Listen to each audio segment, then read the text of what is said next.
제가 먼저 읽고 다음 절 여러분 읽으시면서 교독하시겠습니다. 그때에 다메섹에 아나니아라 하는 제자가 있더니 주께서 환상 중에 불러 이르시되 아나니아야 하시거를 대답하되 주여 내가 여기 있나이다 하니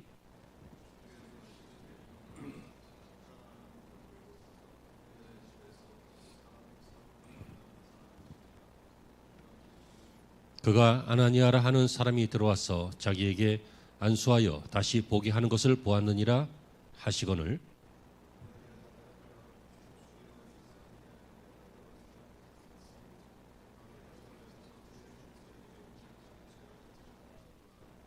여기서도 주의 이름을 부르는 모든 사람을 결박한 고난을 대제사장들에게서 받았나이다 하거늘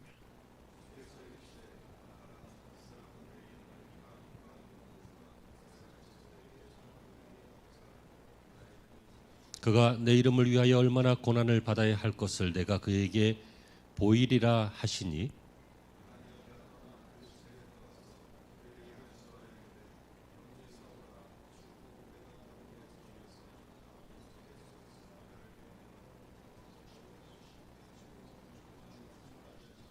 즉시 사울의 눈에서 비늘 같은 것이 벗어져 다시 보게 된지라. 일어나 세례를 받고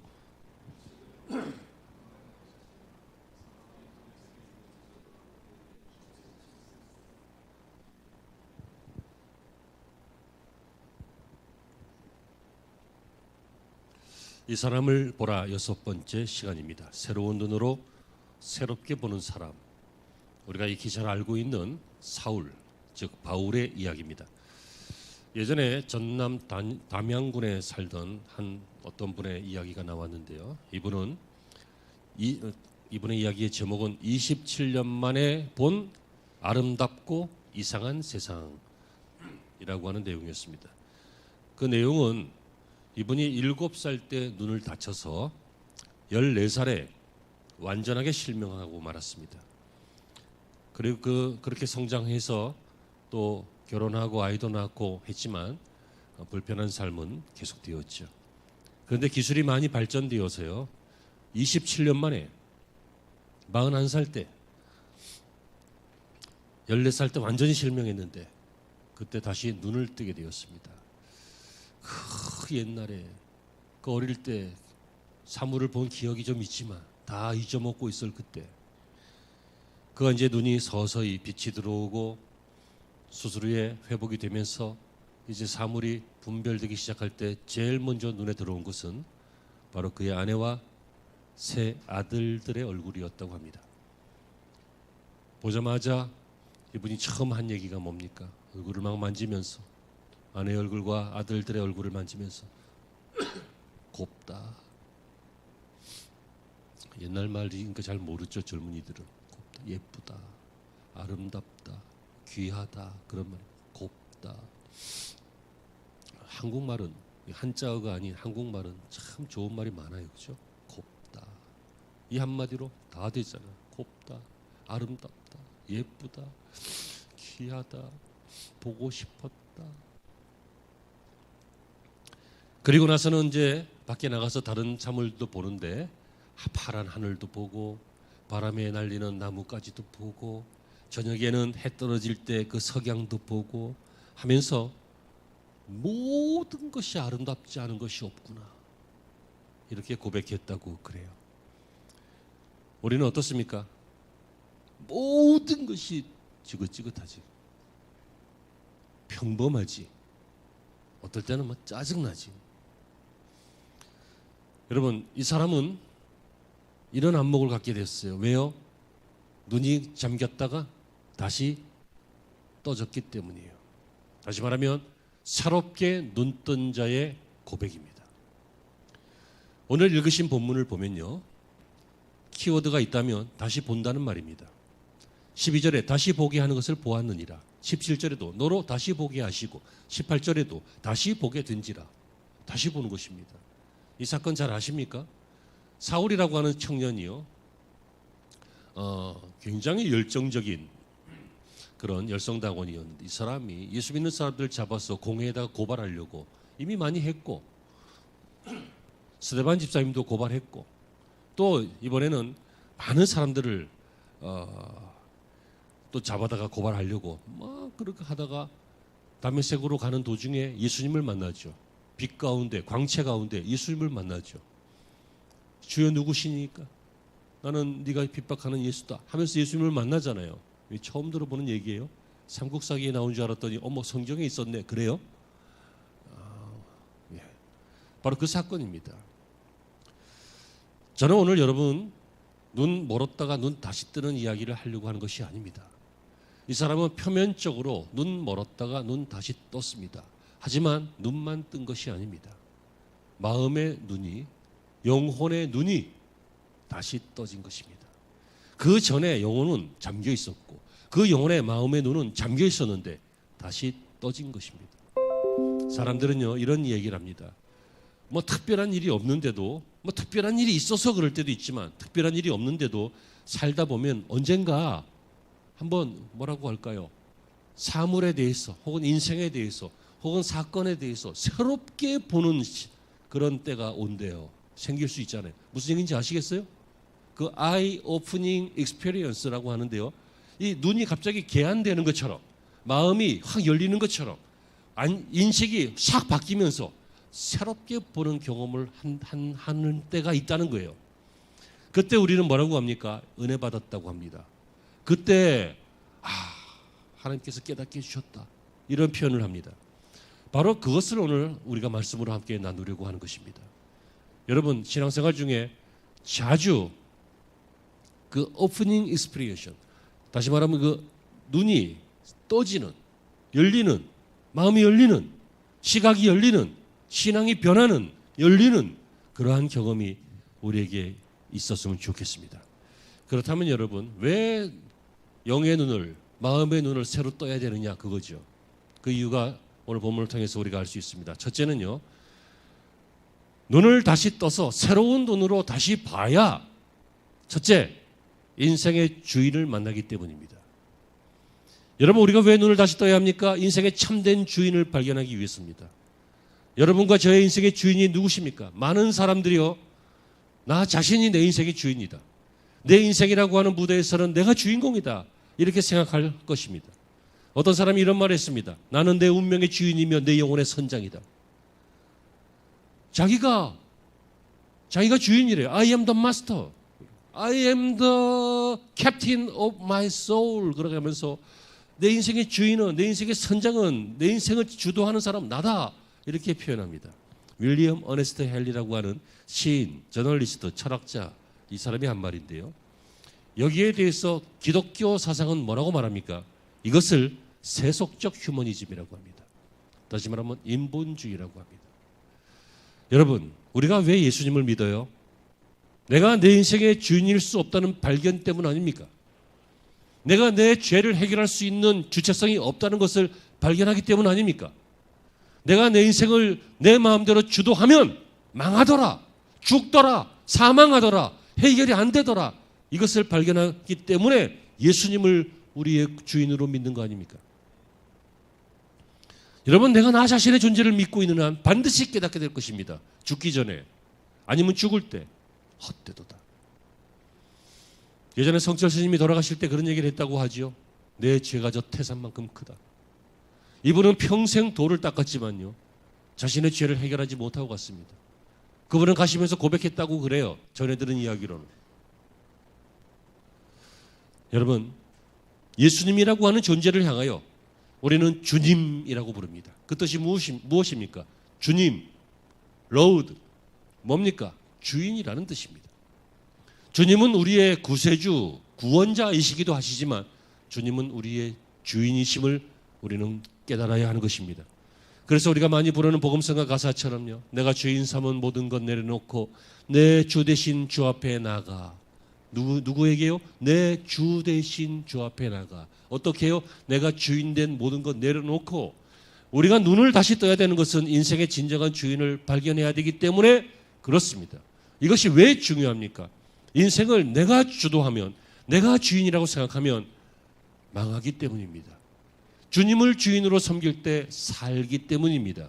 오늘 본문의 이 사울로 말하면요, 자신을 주인으로 믿고 살 만한 사람 맞습니다. 빌립보서 3장 5절 이하에 보면 나는 8일 만에 할례를 받았다. 이스라엘 족속이다. 베냐민 지파다. 히브리인 중에 히브리인이다. 율법으로는 바리새인이고 율법으로는 흠이 없는 자다. 여러분, 율법으로 흠이 없는 자가 어디 있겠습니까?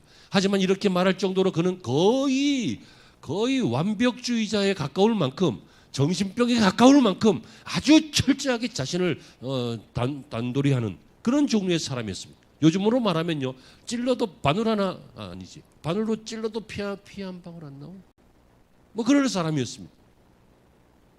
어떻게 보면 멋진 사람이지만 어떻게 보면 막 학을 띨 만큼 막 대단한 사람이었습니다. 열정이 대단한 사람이었어요. 그래서 마가가 전도 여행 중에 도망가니까 그 다음부터 마가하고 안 보잖아요. 그러니까 바나바가 마가를 데리고 이렇게 케어해주고 그랬잖아요. 저런 인간하고 내가 일을 못한다 그러고. 물론 나이 먹어서는 좀 바뀌었지만, 나이 먹어서는 바뀌어서 로마로 올 때 마가도 좀 데리고 왔으면 좋겠고, 이런 표현이 나와요, 성경에. 아무튼 이 사람은 자기를 믿을 만한 사람이었어요. 지식으로 이야기하면 석학이었어요. 자기 신념을 믿을 만큼 공부했고, 사회적인 위치가 있었고, 경험이 있었고, 레벨이 있었던 사람이었어요. 도덕적 고결성을 말할 만큼 누구보다도 아주 정결하게 살았던 사람이었어요. 그런데 여러분, 이것이 만들어낸 결과가 뭐예요? 예수 믿는 사람들을 핍박하는 거였어요. 왜? 이 사람 눈에는 이단으로 보였기 때문에. 어떻게 저 십자가에 죽은 예수가 구세주냐? 실패한 혁명가지. 근데 이것들이 거짓말해가지고 시체를 훔쳐놓고는 부활했다고 그래? 저런 것들은 다 없애버려야 돼요.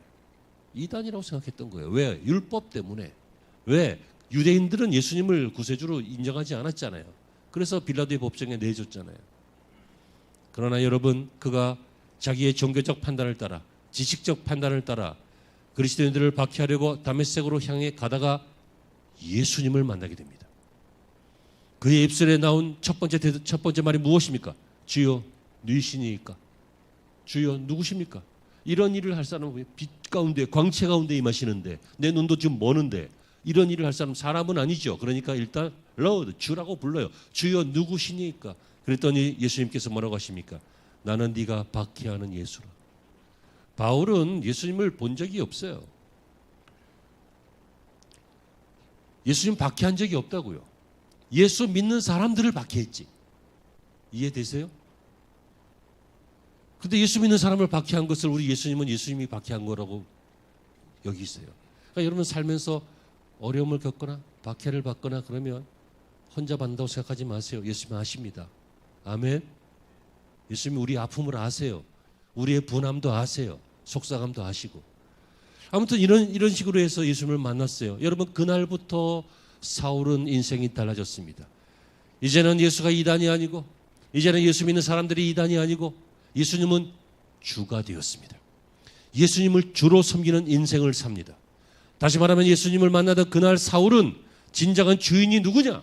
진정한 주인은 율법인 줄 알았는데, 내 학식인 줄 알았는데, 내 신분인 줄 알았는데, 내 배경인 줄 알았는데, 유대인이라고 하는 선민 사상인 줄 알았는데 아니다. 진정한 주인은 예수님이시다 라고 하는 것을 깨닫고 눈을 뜬 것입니다. 아직도 내가 내 인생의 주인이라면 우리는 신앙적으로 눈 감은 것입니다. 눈이 열리는 은혜가 있기를 축복합니다. 눈을 떠야 삽니다. 눈을 떠야 내가 내 인생을 지옥으로 끌고 가고 내가 내 인생을 망하는 대로 끌고 가는 것을 멈추고 예수님을 주로 삼아서, 주인 삼아서, 예수님의 말씀을 따라서, 예수님의 뜻을 쫓아서 예수님이 원하시는 일을 행하면서 그렇게 사는 인생이 되는 것입니다. 깨달으시기를 간절히 축원합니다. 두 번째로 우리가 눈을 떠서 새로운 눈을 떴어요. 새롭게 봐야 되는 이유는 눈을 떠야 사명을 발견하기 때문입니다. 여러분, 사명이라고 하는, 미션이라고 하는 이 사명은요, 우리가 살아가면서 해야 할 중요한 몇 가지 일들입니다. 하나일 수도 있고 아주 몇 가지일 수도 있는데, 혹은 때를 따라서 상황들이 바뀔 수도 있는데, 아무튼 우리가 반드시 해내기를 원하시는 하나님이 맡기신 우리 일생에 반드시 해야 할 몇 가지 일들, 그게 사명이에요. 아멘? 그게 사명인데, 인생이 흑암일 때는 눈을 감으면 사명이 뭔지 몰라요. 우리가 무엇을 위해 사는지 모른다는 거예요. 왜 사냐고 묻거든 그냥 웃지요. 그 식귀처럼 왜 사는지 몰라요. 어떤 사람은 인생 사는 게 뭐이냐? 먹는 게 남는 거지. 먹는 데만 신경을 써요. 물론 건강한 거 먹고 깨끗한 거 드시기를 바랍니다. 하지만 먹는 걸로 인생의 행복을 다 삼는다면 돼지하고 뭐가 다를 것이며 짐승하고 뭐가 다를 것입니까? 먹기 위해 사는 것이 아니라 사는 과정에서 먹는 거죠. 좀 고상한 철학이 있어야 되지 않겠어요? 어떤 사람은 나라와 민족을 위해서 산다고 해요. 이것도 물론 고상한 철학이에요. 고상한 사상이에요. 어떤 사람은 홈토피아를 꿈꾸면서 행복한 가정을 위해서, 이게 가장 많은데 사실 행복한 가정을 위해서 내 인생을 사용한다고 그렇게 표현해요. 나쁜 거 아니니까 좋아요. 괜찮아요.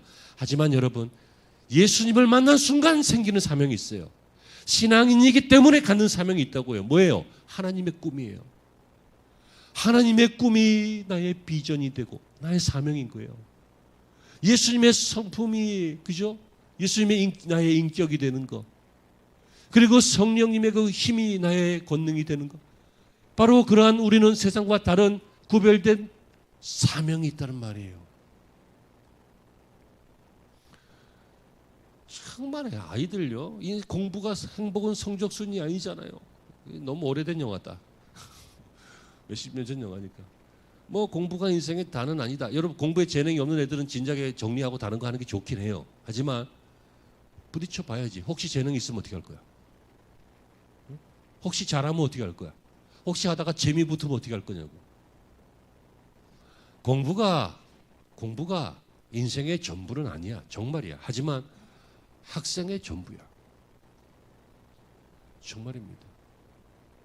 세상에요. 투자 대비 가장 효율이 높은 게 공부예요. 나가서 나중에 사업하거나 뭐 일하거나 그래 봐봐요. 투자한 것만큼 안 나와. 하지만 공부는 투자한 것만큼 나와요. 희한하지. 그냥 엉덩이만 까치 눌러놓고 그냥 하고 그냥 보고 있으면 돼. 잘 들어요. 공부가 인생의 전부 아니지만 학생의 전부예요. 학생의 사명이라고요. 운동하는 게 그까지 열심히 뛰어갖고 기록 1초 앞당겨서 금메달 따는 게 인생의 전부가 아니에요. 그거 뭐 금메달 땄다고 인생 망가지는 거 아니라고요. 하지만 선수 생활 할 때는 그게 선수의 사명이에요. 이해되시죠? 우리가 총 들고 사람 쏘고 가는 게 이게 나쁜 거예요. 하지만 군인일 때는 이 많은 사람들을 해치는 적군이 들어올 때 총 들고 쏘는 것이 인생의 전부가 아니야. 하지만 군인의 사명이에요. 뭘 얘기하려고 하는지 이해가 되시죠? 여러분 기독교인들은 신앙의 사명이 있다는 거예요. 신앙인의 사명. 그거 봐, 아이도 아멘 하잖아. 범수 아멘. 네. 그러므로 여러분 우리는 예수님을 주로 만나는 순간 인생의 미션, 사명을 발견해야 되는 것인 줄로 믿고 사명을 쫓아야 되는 줄로 믿고 사명대로 살아야 되는 줄로 믿습니다. 본문에 시작되는 10절에 보시면요. 그때의 다메섹에 아나니아라고 하는 제자가 있더니 주께서 환상 중에 불러서 아나니아야 하시거늘 대답하되 주여 내가 여기 있나이다. 주님이 먼저 아나니아를 부르셔요. 왜 불렀어요? 11절에 직가로 가라. 거기 유다의 집에서 다섯 사람 사울이라고 하는 사람이 있는데 이 사람이 지금 너무 멀어서 그 끌림을 받아서 거기 가서 지금 기도하는 중이다. 예수님 만난 다음이에요. 그랬더니 뭐라 그래요? 이 사람 위험한 사람이라고 들었습니다. 다메섹 가는 것도 예수 믿는 사람들 잡아서 고문하려고 그렇게 하는 걸로 들었습니다. 그랬더니 15절에 주께서 이르시되 아니다 가라. 이 사람은 내 이름을 이방인과 임금들과 이스라엘 자손들에게 전하기 위하여 택한 나의 그릇이다. 그러니까 이 사울은 어떤 사람이에요? 이방인들에게 그리고 권세자들에게 그리고 유대인들의 후손들에게 내 이름을, 그러니까 예수님을, 그 복음을 전하기 위해서 내가 택한 사람이다. 그러므로 사울의 사명은 뭐예요? 예수 전하는 거였어요. 예수 전하는 것이 이 사람의 사명이었습니다. 사도행전 26장 16절에 보시면 일어나 너희의 발로 서라. 내가 내게 나타낸 것은 곧 내가 나를 본 것과 장차 내게 나타난 일로 너와 정과 증인을 삼으려 함이라. 여러분 사도행전 26장 18절에서는 이방인들의 눈을 뜨게 하여 그들을 어둠에서 빛으로 그리고 사단의 권세에서 하나님께로 돌아오게 하는 일이라. 분명하잖아요. 그러므로 여러분 행복 모임은 혹시 나중에 제가 뭐 먼저 죽더라도 없어지더라도 아니면 헤어지더라도 아니면 어떻게 뭐 이사 가시더라도 행복 모임은 우리 교회에서 행한 1년에 2번씩 행하는 봄, 가을 행사가 아니라 여러분 평생의 사명이라고요. 이름이 뭐라고 붙던지 관계전도라고 붙던지 뭐 행복 모임이라고 붙던지 무슨 뭐 총동원 주의라고 붙던지 어떤 이름으로 붙어도 상관없이 여러분들은 이웃들을 관심 있게 살펴보고 배려하고 초청하고 필요 채워주고 식사하고 복음도 소개하고 찔렀는데 안 들어가면 뺐다가 나중에 다시 찌르고 하면서 예수님께로 돌아오게 하는 이 사명이 우리에게 있는 것인데 어떨 때 이것이 가능해져요? 눈을 떠야 가능해지대. 내가 왜 사냐고요. 아까 설교 시간에 하려다가 그 행복 모임 광고할 때 제가 잠깐 언급했는데요. 정말입니다. 물론 내가 구원하는 거 아니에요. 하나님이 구원하셔요. 그렇죠? 근데 여러분, 여인아 내 믿음이 너를 구원하였다. 예수님이 구원하게 하셨어요. 하지만 그 여인이 믿음으로 주님 앞에 와서 그 옷자락을 잡을 때 그때 네 믿음대로 될지어다. 네 믿음이 너를 구원하였다. 주님이 이렇게 선포하시는 거예요. 그리고 보세요. 그 바디메오라고 하는 거린 소경이요. 예수님께로 나왔어요. 소경인데 가기 어려운데 나왔어요. 예수님이 낫게 하셨어요. 하지만 나왔기 때문에 낫게 하신 거예요. 맞죠? 그러니까 우리가 사람 구원 못해요. 하지만 우리가 사람들을 구원하기 위해서 사명을 감당하면 하나님이 하신다고요. 제일 바보 같은 소리가 아예 모르겠다. 하나님이 알아서 하시겠지. 이거예요. 물론 하나님이 알아서 하셔요. 하지만 우리가 할 때 거기에 쓰임 받고 은혜 받고 능력도 좀 체험하고 핍박도 좀 받고 도우심도 받고 여러 가지 것들을 하면서 사명이 감당되는 거잖아요. 신인 협동 구원은 아니지만 구원은 하나님이 하시는 것이지만 신인 협동 사역이라고요. 하나님이 가만히 있는 사람이 안 쓰세요. 뭔가 꼼지락거리는 사람을 쓰셔요. 그 꼼지락거리는 것이 어떨 때는 저지레일 때도 있어요. 목사 눈으로 보면 헛짓하는 것처럼 보일 때가 있어요. 하지만 괜찮아요. 그것도 가다듬어서 쓰신다고요. 제가 전도사 때요. 전도사도 아니었지 그때는. 그냥 신학교 2학년 때인데 여름방학 때 집에 갔는데 고향교회 목사님이 갑자기 어디 가신다고 해서 수요예배 설교를 하라는 거 날 보고 20살 때 20살짜리 보고 공예배 설교를 하는 거 한 번도 해본 적이 없는데 그래갖고 어떻게 했어요 제가 한경진 목사님 예화집 몇 장 찢어가지고 요 얘기했다가 재밌나를 보고 요 얘기했다가 재밌나 설교는 무슨 본문 읽고 본문하고 아무 상관없이 그냥 좋은 예화 한 서너 개 이야기하고는 그러고 끝났어요. 그것도 앞에 주보 순서에 있으니까 찬송가가 있는데 찬송가 부르고 난 다음에 그냥 설교한다고 성경 보시겠습니다 그랬더니 앞에 계신 분이 이러는 거야 막. 소리는 못 내고 입술로만 소리 내는 거예요. 뭔 소린가 가만히 봤더니 기도 그러는 거예요. 기도를 안 시킨 거야. 그래서 주보 보니까 기도가 있어. 그래서 무슨 권사님인지 집사님인지 뭐 기도하시라고 그러고 와 엉망진창이잖아. 그리고 더 하이라이트는요. 끝나고 설교 끝나고 그리고 찬송 딱 한 다음에 예배 마쳤습니다. 돌아가십시오. 아니 목사하면 축도를 하고 목사가 아니고 강도사나 전도사하면 주기도문이라도 하고 마치잖아. 그래도 찬송가 끝에 예배 마쳤습니다. 집에 가십시오. 이건 뭐 예수를 하루 이틀 믿은 놈처럼 하루 이틀 믿은 게 아니죠. 모태신앙인데 공예배 많이 봤지요. 해보진 않았지만 참석했지요. 어떻게 하는지 왜 모르겠어요. 당황하니까 처음이니까 그 첫 끝발이 이상했던 그 인간이 바로 나라고요. 그런 인간이요. 요즘은 뭐 개척교회 하면서 힘이 많이 빠져갖고 조금 나이도 들고 힘도 빠지고 그래서 그저 그래 보이지만 여러분 아시잖아요. 아주 청명하고 영특하고 날카롭고 세련되고 폭격기 같고 총 나간다 칼 나간다 해가면서 괜찮은 목사로 성장했잖아.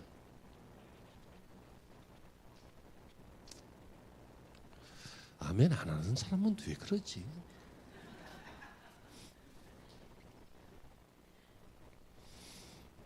어설퍼도 된다는 거예요. 어설퍼도 돼요. 우리의 평생 사명이 있음을 깨닫고 눈만 뜨면 돼요. 그러면 주님이 도우시면서 우리를 만들어 가시고 사명 완수하게 해주실 줄로 믿습니다. 제가 이 사람을 보라라고 하는 제목으로 사람들을 소개하고 있죠. 그리고 이 사람들의 간증을 위해서 지금 연예인들의 간증을 계속 보고 있죠. 이 사람들 처음에요 완전히 거지들이었어요. 거지들. 대학로에서 한 달에 5만 원 벌고 그걸 어떻게 살아? 거지들이었어요. 근데도 꿈이 있고 소망이 있고 이 사람의 사명은 그것이다. 막 하다 보니까 하나님이 언젠가 하시는 거예요. 여러분, 하나님이 한 방만 터뜨리시면 인생은 달라져요. 한 방만 건드리시면 건강도 달라져요. 한 방만 감동을 주시면 생각도 달라져요. 그게 중요한 거예요. 눈을 떠야 돼요. 마지막 세 번째는 이렇게 눈을 떠서 내 주인이 누군지를 알고 내 사명이 무엇인지를 알면 어떻게 돼요? 두 가지인데 당당해져요. 근데 왜 당당해지냐면 주님의 도우심을 보기 때문이에요. 다시 눈을 뜨면 주님의 도우심을 본다. 시작. 눈을 뜨면 주님의 도우심을 본다. 여러분, 믿음은 참 이상하죠. 믿음은 모험하고 비슷해요. 모험은 쉬워요, 어려워요? 산책은 쉬워요, 어려워요? 신앙생활은 산책이 아니에요. 산책은 얻을 게 별로 없어요. 그냥 바람 쐬고 오는 거예요. 그래서 세상 사람들은 인생이 산책인 줄 알아요. 왜? 헛되니까. 인생 뭐 별거 없으니까. 그냥 살다 보니 어느덧 엊그저께만 해도 청소년 같았고 청년 같았는데 이제는 막 노년이 되고 막 엊그저께만 해도 건강했는데 이제는 막 몸을 못 쓰겠고 엊그저께만 해도 부자였는데 갑자기 사업이 안 되기도 하고 막. 인생 뭐 있냐 허무하다 헛되다. 그래서 인생이 산책인 줄 알아요. 산책. 별 의미 없다. 근데 인생은 산책이 아니라 그리스도인들은 믿으세요. 모험입니다. 용감한 자가 더 많이 경험하고 용감한 자가 더 많이 쟁취하는 인생은 모험입니다. 그런데 중요한 건 모험은 위험해요, 안 위험해요? 위험하지. 동물도 만날 수 있고 원주민도 만날 수 있고 낭떠러지도 만날 수 있고 해충도 만날 수 있고 병에 걸릴 수도 있고. 그런데 여러분, 이 모험은 용감해야 되는데 용감만 하면 되는 것이 아니라 뭔가 돕는 사람이 있어야지 더 안전할 거 아니에요. 그런데 예수님께서 뭐라고 하십니까? 볼지어다 내가 세상 끝날까지 너희와 항상 함께 있으리라. 눈을 떠서 우리를 도우시는 주님을 보면 어떻게 된다고요? 당당해진다고요. 왜 당당해져요?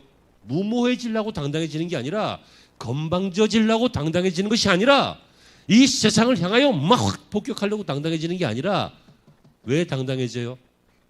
주님을 주인으로 모시고 나의 사명을 감당할 때 주님이 도우시는 것을 보기 때문에 당당해져요. 사람이 언제 비굴해져요? 힘이 없을 때. 힘이 없을 때 약해지고 비굴해져요. 하지만 힘이 있으면 주님이 날 도우신다. 주님이 날 지키신다. 이렇게 되면 당당해져요. 그리스도인들이요, 성도 여러분, 당당하게 사세요. 여러분은 그냥 여러분이 아니에요. 여러분은 주님의 자녀예요. 주님이 보호하셔요. 바울이 그랬어요. 20절에 즉시로 각 회당에서 예수가 하나님의 아들이심을 전하니. 여러분, 눈을 뜨고 예수님을 전하는 사명을 감당하니까, 예수님이 주인이 되어서 이분이 주인이다라고 전하니까 어떤 일이 생겼어요? 복음을 전했어요. 그랬더니 어떻게 됐어요? 핍박받았어요. 하지만 실패했나요? 끝까지 살아남았어요. 어떨 때는 막 핍박하다가 유대인들이 죽이려고 하니까 협력자들이 광주리에다가 담아서 내려줘서 성 밖으로 내려줘서 도망가기도 하고, 뭐 배를 탔는데 파도 만나가지고 배가 다 부서지는데도 걱정하지 마라. 내가 널 살리려고 이 배에 탄 276명도 같이 살린다. 살려주시고. 여러분, 이 나라가 망할 일이 많지만 전쟁 중에 전쟁 휴전한 지 얼마나 됐어요? 한 70년 됐죠? 72년 이렇게 됐잖아요. 여러분, 참 위태위태한 일 많은 이 나라에 여러분들이 있기 때문에 이 나라가 사는 겁니다. 그리스도인들이 있어서 사는 거예요. 세상 사람들이 이걸 모르니까 예수쟁이라 그러고 욕하고 그러지. 이걸 알면 와서 밥이라도 살 텐데. 바보들. 사랑하는 성도 여러분, 하나님은 사울을 보호하셨습니다. 왜 보호하셨습니까? 그가 완수해야 될 사명이 있었기 때문입니다. 우리 인생을 살면서 위기를 만날 때마다 보호하심과 도우심을 구하는 사람들이 많지 않습니다. 우리에게는 주님의 도우심과 주님의 보호하심이 필요합니다. 왜입니까? 사명을 감당하기 위해서입니다. 왜입니까? 주님이 우리 주인이시기 때문이십니다. 사랑하는 성도 여러분, 눈을 뜹시다. 지금까지 살던 대로 살지 말고, 보던 대로 보지 말고, 생각하던 대로 생각하지 말고, 눈을 떠서 내가 주인 되는 삶이 아니라 주님이 주인 되시는 삶을, 또 그냥 내 밥벌이만 위해 사는 것이 아니라 사명을 위해서. 작더라도 흐지부지 하더라도 그거 하면 주님이 도우시니까, 주님이 좀 책임지시고 길러주시니까, 또 도와주시니까 이걸 믿으면서 살아가는 저와 여러분이 되셨으면 좋겠습니다. 새롭게 눈을 떠서 새롭게 보는 좋은 신앙인들 되시기를 주의 이름으로 축복합니다. 기도하시죠.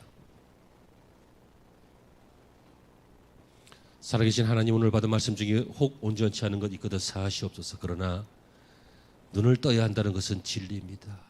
영혼의 눈을 떠야 합니다. 마음의 눈을 떠야 합니다. 보던 것대로, 생각하던 대로, 느껴지던 대로가 아니라 눈을 떠서 주님을 바라보고 사명을 바라보고 주님의 도우심을 믿고 당당하게